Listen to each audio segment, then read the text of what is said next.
Aujourd'hui, donc, à la suite du chapitre sur les primitives, nous allons voir le calcul intégral, qui est une des principales applications du calcul donc, des primitives. Et concernant les primitives, donc la condition d'existence d'une primitive d'une fonction f sur un intervalle donné, c'était quoi donc? Un petit rappel concernant les primitives. On avait dit quoi? Que toute fonction continue sur un intervalle admet des primitives sur cet intervalle. Donc, toute fonction f continue sur un intervalle i, toute fonction f continue sur un intervalle i,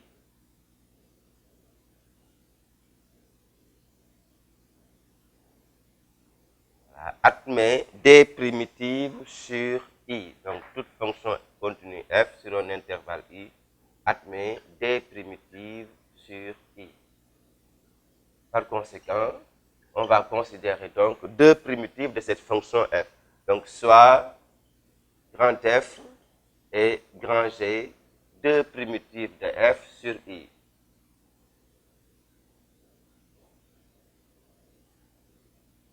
F, voilà, sur l'intervalle i. Donc, puisque grand F et grand G sont deux primitives de f sur i, on a, quel que soit x appartenant à i, une constante. Deux primitives d'une même fonction sur un intervalle diffèrent d'une constante. Donc, grand f de x égale à grand G de x plus une constante, quel que soit x appartenant à i. Donc, en considérant un couple d'éléments de i, soit a et b, deux éléments, donc soit ab, voilà, deux éléments de i, on a f de b, grand f de b, c'est égal à grand G de b plus c. Et grand f de a, c'est égal à grand G de a plus c. Par conséquent, en faisant la différence membre à membre de ces deux égalités, on obtient grand f de b moins grand f de a au premier membre égale au second membre grand G de b moins grand G de A et C moins C, la constante C, disparaît. Par conséquent, donc, qu'est-ce qu'on peut dire de ce nombre grand F de B moins grand F de A? C'est égal à grand G de B moins grand G de A, quel que soit A et B, un couple d'éléments de I. Cela veut dire que ce nombre-là est indépendant de la primitive de F choisie. Pour n'importe quelle primitive de F, F de B moins F de A, donc c'est égal à grand G de B moins grand G de A. Donc, grand G et grand F étant deux primitives quelconques de la fonction f. Et ce nombre, c'est ce qu'on appelle l'intégrale de f, donc entre a et b. Par définition, on aura donc, premièrement, la définition.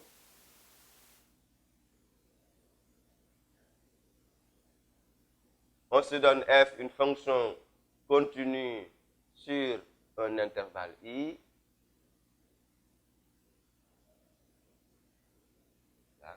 A et B, deux éléments de I.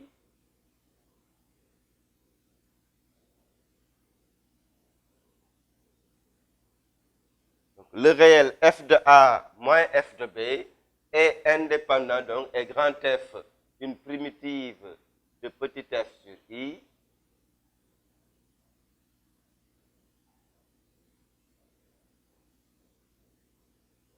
Voilà. Le réel grand F de B moins grand F de A est indépendant de la primitive choisie.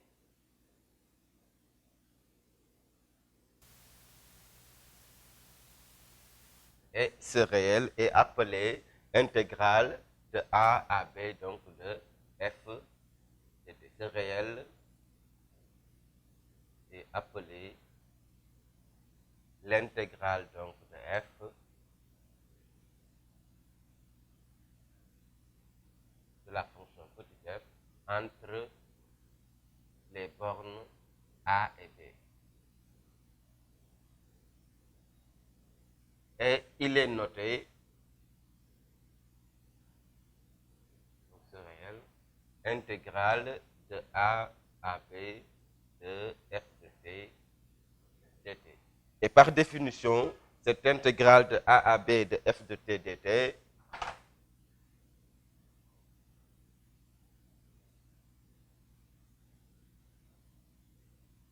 c'est égal à, pour le calcul donc, c'est une primitive grand F de t prise entre les bornes a et b, et ceci c'est égal à grand F de b, la valeur prise à la borne supérieure, moins grand F de a, la valeur prise à la borne inférieure.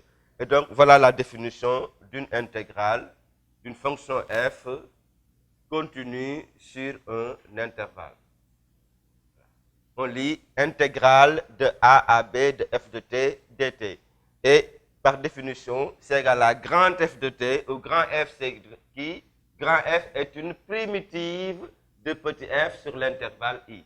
Donc c'est grand F de t prise entre les bornes a et b, a étant la borne inférieure et b la borne supérieure. Et comment ça se calcule? C'est égal à grand F de b moins grand F de a. La valeur prise à la borne supérieure moins la valeur prise à la borne inférieure qui est a.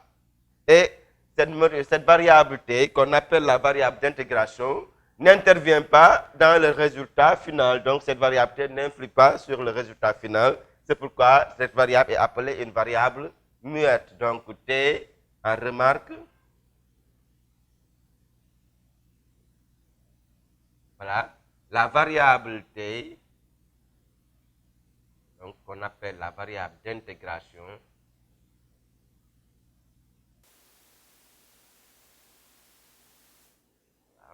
puisqu'elle n'intervient pas dans le résultat final donc du calcul de cette intégrale. Par conséquent, l'intégrale de a à b de f de t dt peut aussi s'écrire